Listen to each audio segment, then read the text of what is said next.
राधा राधा राधा राधा।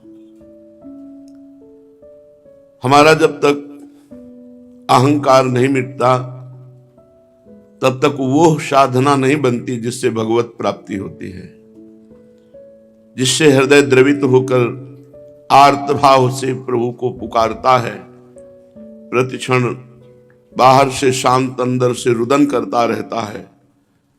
ये स्थिति अहमता और ममता के गलित हो जाने से होती है। जब किसी भी कार्य में संकल्प नहीं बना और अहंकार नहीं जुड़ा, जिसमें अहंकार जुड़ जाता है वो भगवत प्राप्ति के योग्य नहीं रहता, शुभ कर्म बन जाता है। और जिस कर्म में संकल्प नहीं बनता और अहंकार नहीं बनता वो भगवत प्राप्ति के योग्य हो जाता है। और ममता किसी वस्तु, व्यक्ति, स्थान पर नहीं, एकमात्र महारानी जी के गोरे चरणारविंद में, लाल जी के श्याम चरणारविंद में, इनके नाम में, इनके रूप में, इनकी लीला में हो गई भगवत प्राप्ति। दो ही हैं जिनको समेटना है, ममता कहीं होने न पावे और अहंकार किसी क्रिया में न हो। वही क्रिया दिव्य साधना बन जाती है जब अहंकार रहित होती है। श्रीपाद प्रबोधानंद जी यही कह रहे हैं, यत्नैर मिथ्या दुर्ग्रह ग्राहमेतम द्राग सत्यज्याहम ममेति ग्रसिष्णुम। ये ममता ग्रस लेती है, अहंकार ढक देता है ज्ञान को। इसलिए संसारांभो राशि मुतीर्य तीरम गत्वा नंदम बिंद वृंदावनंत। श्रीपाद कह रहे, हे मित्र, ये अहमता ममता ही जगत में बांधने वाली है। एक अहमता ममता ये जग में है दुखदाई, ये जब श्री जी की ओर जुड़े तो होत परम सुखदाई। मात तात सुतदार देह में मति अरुझय मति मंदा, हित किशोर को है चकोर तू लख वृंदावन चंदा। वृंदावन चंद का साक्षात्कार करने के लिए जो बाधा है वो अहंकार और ममता है। सबकी ममता ताग बटोरी, मम पद मन बांध बर डोरी। और अहंकार बिल्कुल नहीं, मेरे प्रभु के द्वारा ही मेरे हृदय का संचालन हो रहा है, अब त्रिगुणात्मिका माया के द्वारा नहीं। इसलिए किसी भी शुभ से शुभ कार्य का संकल्प ना बनने पावे। अशुभ की तो बात जाने दो, शुभ का भी संकल्प ना बने। बिना संकल्प के चेष्टा हो और बिना आसक्ति के प्रीति में व्यवहार हो, वो उपासक इस संसार रूपी महान समुद्र को पार कर जाता है। संसारांभो राशि मुत्तीर तीरम गत्वा, वही किनारे लग पाता है। ये अहमता ममता श्री जी की ओर लगे तो होत परम सुखदाई। तो कैसे लगे? तो बोले, रसिक मंडली में यातन को नीके ढंग लगाओ, दंपति यस गाओ हर्षाओ, हित सोरी झिर जाओ। देवन को दुर्लभ नर देही, तैने सहज ही पाई। मन भाई निधि पाई, फिर क्यों जान बूझ बिसराई। रसिक मंडली में यातन को नीके ढंग लगाओ। रसिक मंडली में इस शरीर को सेवा में लगा दो तो तुम्हारा अहंकार नष्ट हो जाएगा, और उनकी वचन माधुरी में चित्त जोड़ दो तो ममता नष्ट हो जाएगी। क्योंकि उनके वचनों में प्रियालाल की महामहिमामयी वो लीलाएं, वो नाम महिमा, जिससे संसार का राग नष्ट होता है। बिना रसिक मंडली के ये अहमता ममता समेटने वाली नहीं। रे मन रसिकन संग बिन रंच न उपजय प्रेम। रंच मात्र प्रेम नहीं उपज सकता है भगवत प्रेमी महात्माओं का संग ना हो। तो श्रीपाद कह रहे हैं, आ जाओ वृंदावन, रसिकों का संग करो और इस अहमता ममता को मिटा दो। एकमात्र प्रियालाल के चरणों की स्मृति रह जाए तो तुम अभी भगवत प्राप्त हो गए। अभी अचाह स्थिति भगवत प्राप्त है, आर्त भाव भगवत प्राप्त है, दैन्यता भगवत प्राप्त है। ये हमारे अंदर बिल्कुल नहीं है। चाह पे चाह है, अहंकार है।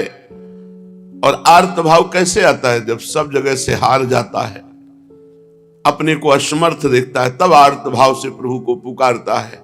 उसी आर्त भाव की पुकार में ही भगवान का प्रादुर्भाव होता है। श्रीपाद कह रहे ये जन्म केवल भगवत प्राप्ति के लिए है, इसलिए योषित पिंडे किम न पश्यस अंध प्रत्यक्षम यत् प्रक्षरे छिद्र के भ्या भ्रातः कांतत्व चमत्कार मात्रा वृंदारण्य उपेक्षा से हाधिक।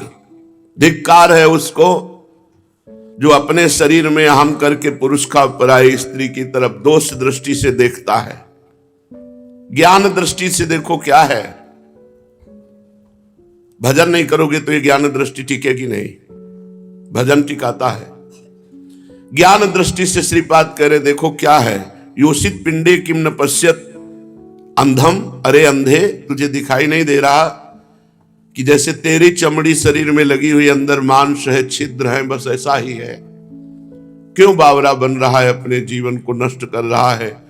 पर स्त्रियों की तरफ काम भाव से देखने से अपनी आयु नष्ट होती है, सुकृत नष्ट होते हैं, तेज नष्ट होता है, बुद्धि भ्रष्ट होती है। कितनी हानि ही हानि है। अरे अंधे तू क्या नहीं देख रहा है कि केवल ऊपर से चमड़ी लगी हुई है, अंदर सब गंदा ही गंदा है।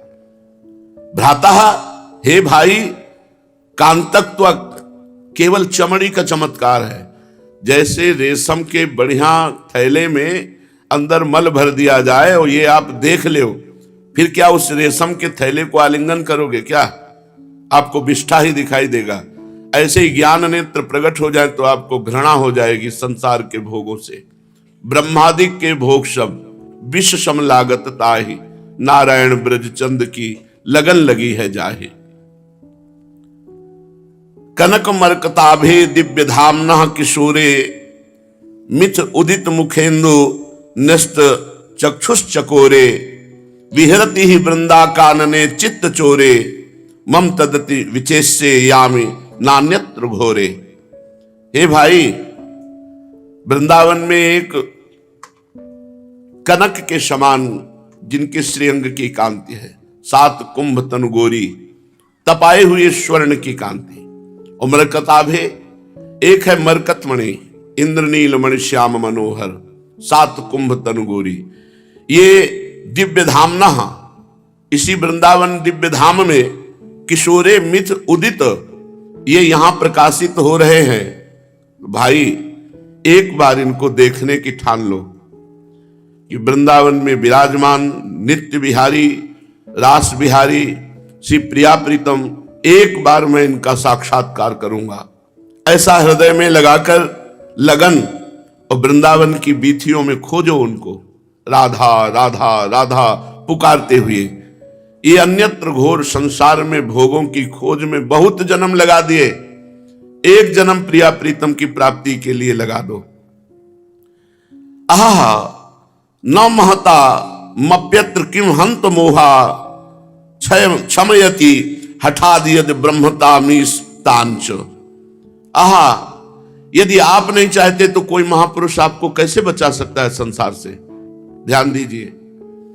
आहा न महता मप्यत्र किम हंत मोहा, यदि तुम मोह से युक्त होकर संत महापुरुषों पर भाव नहीं कर पाते, श्रद्धा विश्वास पूर्वक उनकी बात नहीं मानते, तो फिर कोई भी महापुरुष तुम्हारा कल्याण करने में समर्थ नहीं है। मोह का नाश करो। किसी भी रसिक महापुरुष के चरणों का आश्रय ले लो। न कलयति स राधा नूपुर ध्वनि मुग्धो हरि रवि रह दाढ़ा संति वृंदावने चेत।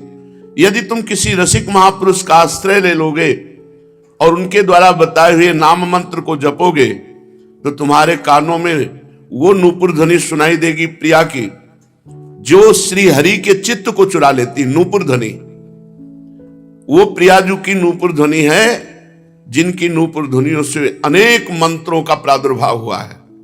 ऐसी नूपुर ध्वनि है जो स्वयं हरि सुनकर मोहित हो जाते हैं। फिर क्या तुम्हारा मन बुद्धि चित्त अहंकार ये अंतःकरण चतुष्टय प्रेम में नहीं डूब जाएगा?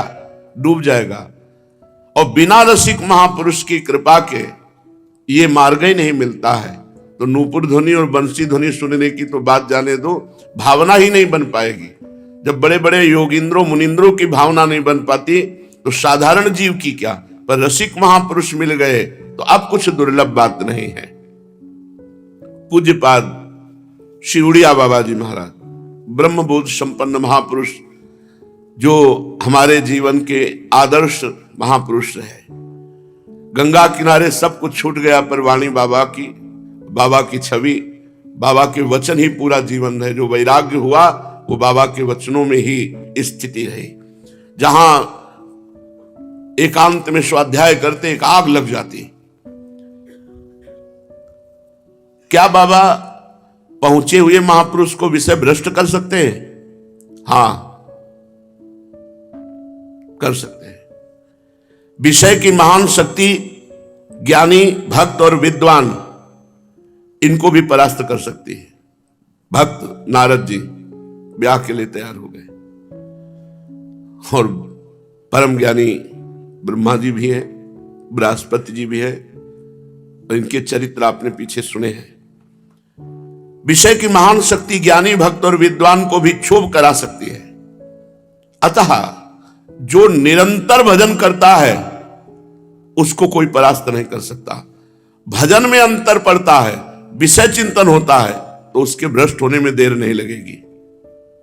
का हनुमंत विपति प्रभु सोई, जब तो सुमिरन भजन न होई। जिस क्षण भगवान का सुमिरन और सेवा नहीं हो रही उसी समय अटैक हो जाएगा माया का और आप परास्त हो जाएंगे। और अगर नाम पहारू दिवस निशि, ध्यान तुम्हार कपाट, भगवत ध्यान में स्थित है तो मानो दरवाजा बंद है, माया का प्रवेश नहीं। नाम निरंतर चल रहा तो नाम महाबली पहरेदार है, काम क्रोध लोभ हृदय में प्रवेश नहीं करेंगे, करेंगे तो नष्ट हो जाएंगे, तुम्हें नष्ट नहीं कर पाएंगे। अतः उपासक को विषय चिंतन नहीं होने देना चाहिए। जो इंद्रियों के सुख का चिंतन करता है उसको भ्रष्ट होना ही पड़ेगा। इसलिए तुम्हें सिद्धांत की बात बताता हूं कि तुम विषय त्याग के लिए सर्वदा वीर बने रहो। विषयों के चिंतन का त्याग करके सावधानी पूर्वक भगवत चिंतन करो। अगर भगवत चिंतन छूटा तो चाहे जितना बड़ा कोई ज्ञानी हो, चाहे जितना बड़ा भगत हो, बैरागी हो, माया गिरा देगी। साधक के लिए विषयी पुरुषों का संग पतन का कारण है। इसलिए धनी मानी विषयी भोगी पुरुषों का संग दर्शन मात्र से वृत्ति बिगड़ जाती है। अगर भगवत भाव है तो बच जाओगे, अगर भगवत भाव नहीं तो दर्शन मात्र से बुद्धि बिगड़ जाती है।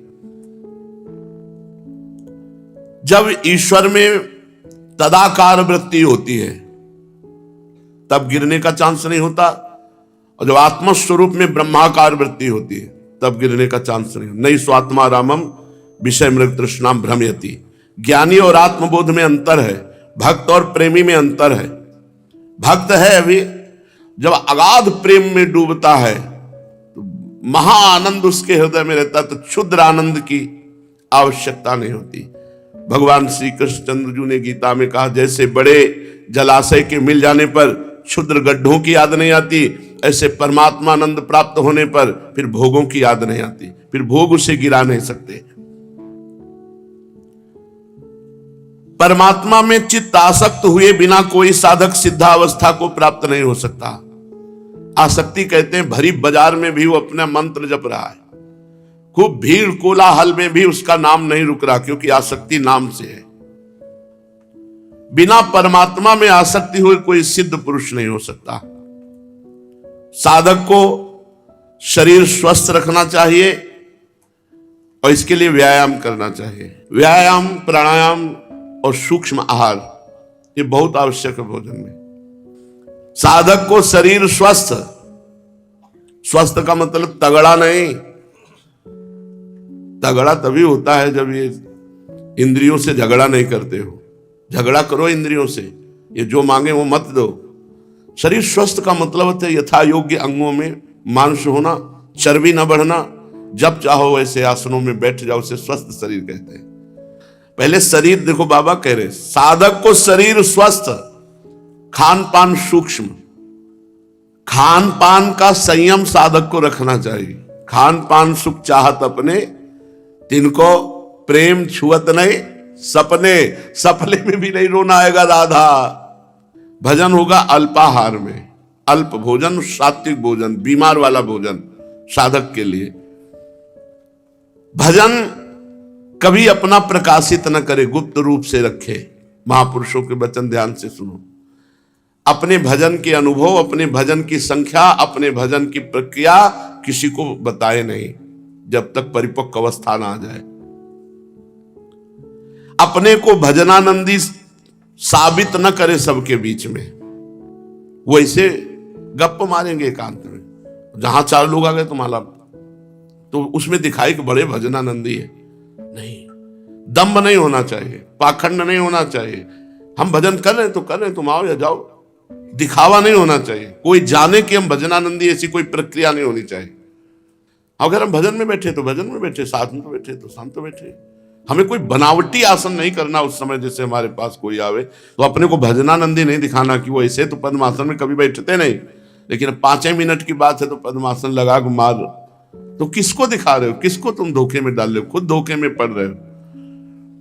भजन करने वाले को कभी ऐसा नहीं लगता कि मैं बहुत भजन करता हूं, उसको भजन की भूख हो जाती है। हमने बड़े बड़े महापुरुषों को देखा है, ऐसे जो ही जाओ सो प्रणाम करके, आप वैष्णोजन मुझे ऐसी आशीष वृत्ति दो कि जिससे हम खूब भजन करें। भजन नहीं बनता। एक दिन गुरुदेव भगवान कह रहे थे, क्या बताएं, कभी छक के भजन करने को नहीं मिला। रात के 1 बजे से बैठे हमने देखा महाराज जी को आसन में बैठे, वहीं पास रहे। 5 बजे, 6 बजे, 7 बजे, ये 3 घंटे ऐसे थे जिनमें लेट गए। बस कमंडल उठाया, यमुना जी 8, 9, 11 इसके बीच में आते थे। कभी पाठ का मन हुआ तो जल्दी चले आए पाठ करते हुए, नहीं तो फिर 11 बजे आते थे। भजन भजन। और वो कह रहे हैं कि छक के भजन करने को, यहाँ 2-4 माला हो गए, बोले बहुत हो गया, बहुत भजनानंदी। भजन करने वाले को कभी भगवान से किसी सांसारिक विषय की याचना नहीं करनी चाहिए, नहीं तो भगवत प्राप्ति में बाधा पड़ जाएगी। इसीलिए बड़े बड़े रोग, बड़े बड़ी समस्याएं संत जन सहते, कभी भगवान से प्रार्थना नहीं करते। और प्रार्थना का बहुत बड़ा प्रभाव पड़ता है। संकल्प कर ले तो फिर सकामता, यदि हम पर उपकार के लिए करते हैं तो वो कभी हमारी हानि नहीं कर सकती। लेकिन अपने सुख के लिए कभी अपने भजन का प्रयोग न करें। बहुत ऐसी लीलाएं देखी है जो सोचते ही तत्काल पूर्ण हो जाए। श्रीमद चतुराशी जी, राधा नाम, ये ऐसी अमोघ वस्तुएं पर जीव इनका प्रयोग करना नहीं जानता, इन पर श्रद्धा और विश्वास नहीं हो पाता। वैसे भगवान से कभी अपने लिए कुछ ना मांगे तो बोले अपने लिए ना मांगे तो अपनी व्यवस्था, वो सर्वज्ञ जिनका भजन करते हो अपने आप व्यवस्था करेंगे, अपने आप करेंगे। आप नाम जापक हैं, आप आचार्य ग्रंथों का पाठ करते हैं, आप जो सोचेंगे वही हो जाएगा पक्का। पर आप में उतना जप होना चाहिए, उतना एकाग्रता होनी चाहिए, उतना भाव होना चाहिए। जब भगवान को अधीन कर सकते हो, नाम बड़ी जहां श्याम श्यामा तहां, तो कौन से ऐसे कार्य नहीं हो सकते। पर अपने लिए प्रयोग नहीं किया जाता। अपने लिए भजन में बहुत बड़ी सामर्थ्य है। विश्व के पापों का नाश, विश्व का मंगल भजन में। आप अपने जीवन को राधा नाम में लगाओ, आप पवित्र आचरण करो, आप गंदे आचरण मत करो, आप सदग्रंथों का स्वाध्याय करो। देखो क्या नहीं हो जाएगा, क्या नहीं हो जाएगा। बचपन से देख रहा हूं ये, तभी कह रहा हूं अगर अनुभव ना होता तो माइक से कह देता कि जिंदगी बर्बाद मत करो। बचपन अगर ऐसे हो गया कि कदम तुम्हारा नहीं बढ़ेगा तो कदम नहीं बढ़ेगा। भजन में अपार सामर्थ्य है। आप लोग मारे घूम रहे हो, आशीर्वाद मिल जाए, कहां किसका आशीर्वाद। आचरण सही नहीं करोगे, भजन नहीं करोगे तो किसी का आशीर्वाद नहीं। और भजन करोगे तो जा पर कृपा राम की होई, ता पर कृपा करे सब कोई। सब आशीर्वाद आपके पास आ जाएंगे। जैसे समुद्र में कोई याचना की वृत्ति नहीं है, लेकिन अपने आप नदियां उमगती हुई समुद्र की तरफ जा रही। ऐसे ही धर्मशील, तपस्वी, भजनानंदी, पवित्र आचरण वाले के पास सुख संपत्तियां अपने पास आ जाती, अपने आप उसको घेर लेती हैं। साधक को संसारी पुरुषों के बीच में बैठकर बातें करना, संसारिक उनके दिए हुए भोगों को भोगना, यह सब दिखावटीपना पैदा कर देता है। साधक में दिखावटीपना आ जाता है। बहुत बड़े सिद्ध महापुरुष के वचन है। इसलिए संसारी पुरुषों के बीच में बैठकर संसारिक बातें मत करो, उनके द्वारा दिए हुए भोगों को मत भोगो, नहीं तो पाखंड आ जाएगा, दिखावटीपना, दंभ आ जाएगा। साधक वही है जो इतनी बातों को छोड़ देता है। ध्यान से सुनो। पाप कर्म, छल, कपट, मान, आवश्यकता से अधिक वस्तुएं, धन, स्त्री की आसक्ति, परनिंदा, परचर्चा, अहंकार, पाखंड, अगर इन दोषों को त्याग दे तो बहुत जल्दी भगवदानंद आ जाए।